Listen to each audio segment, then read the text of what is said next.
Cam, you talked about offensive philosophy a few minutes ago and the desire that you have and others to see a more wide open attack, speed and space.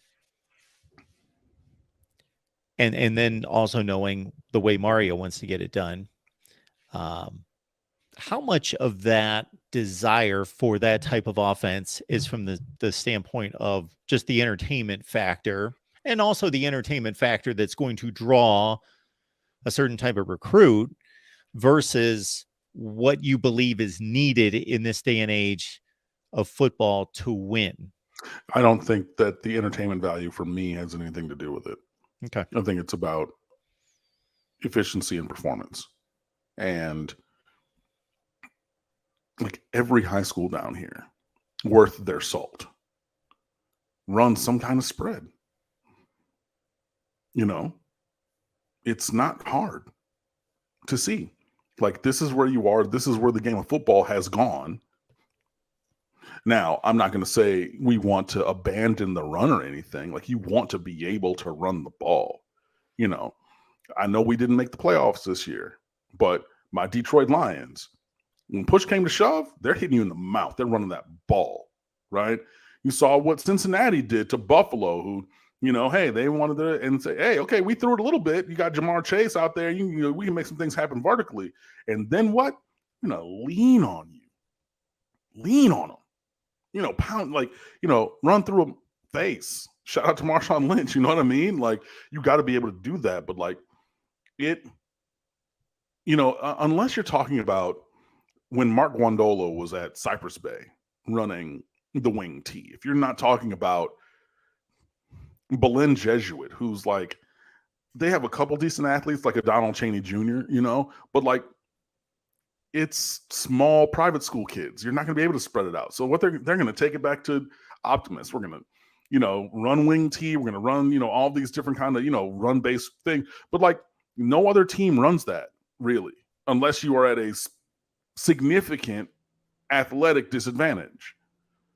And Miami's not. So like, we shouldn't be running wing T. We shouldn't be running the Paul Johnson offense. Like, we don't have to, you know, we don't have to play offensive tackles who are 6'3", 270 like Georgia Tech did and mostly does. You know what I mean? Like, you look at everybody that we're recruiting along the offensive line, everybody that we got in as a transfer. This is a big team. You know, you look like a major college football team now. So I think that it's really taking advantage of the, you know, the talent available, playing into what they do well, and then layering in these other things, you know? So I'm not saying it needs to be 5 wide, no huddle the entire game at all. But there does need to be an element of spread in there. And you can spread the pass and spread the run. And you can still look, those 5 guys along the offensive line, probably 6 a lot of times with the offense or the tight end in there, they're going to be in there, right? And you got you got big dudes now. You know, I remember going to media day practices a couple years ago, and like, there were a couple big dudes, but like mostly it was like, if you're a little bit bigger than me, but not much bigger than me, and I'm 6 feet tall, 200 and something pounds, and you're like, dude, that's both lines? Like, if I'm not out there doing this, you know, like looking up at dudes along the lines, you're not big enough to compete. Right? So we need to do that, but also like, get these guys in space. Why are we, you know, I wish that we would do more things with Brashard Smith, you know, because we ran the wheel route with them against Virginia Tech, or the fake block and release. It goes for a touchdown, you know, but now it's just like, okay, we're going to run jet sweep. Well, everybody knows you're going to run jet. Can you fake jet and play action off of that? Can you do something else? Can we, you know, hit him in space and let him do to us what Middle Tennessee State did to us, right? Can we help him do that to others?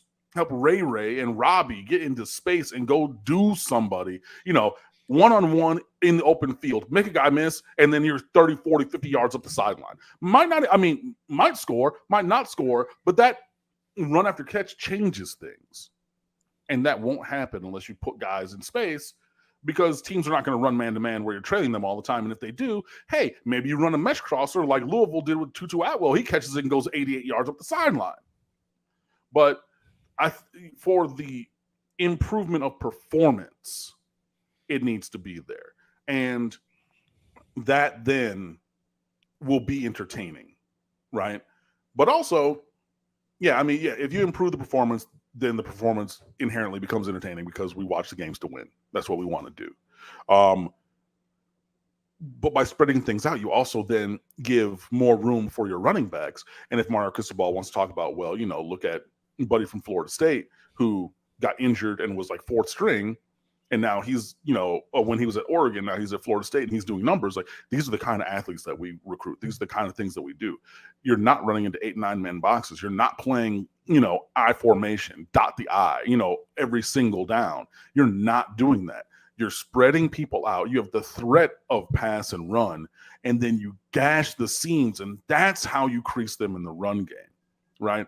And I think that happens by spreading things out some. So, I really want to see that because it's what works. It's what these players do, all the way up from Optimist. And I think it suits the skill set of the team that we are building, in addition to being able to lean on people and have power run. But, you kind of have to have more of the spread to get the creases to run through that I think that we're looking for to be more explosive in the running game.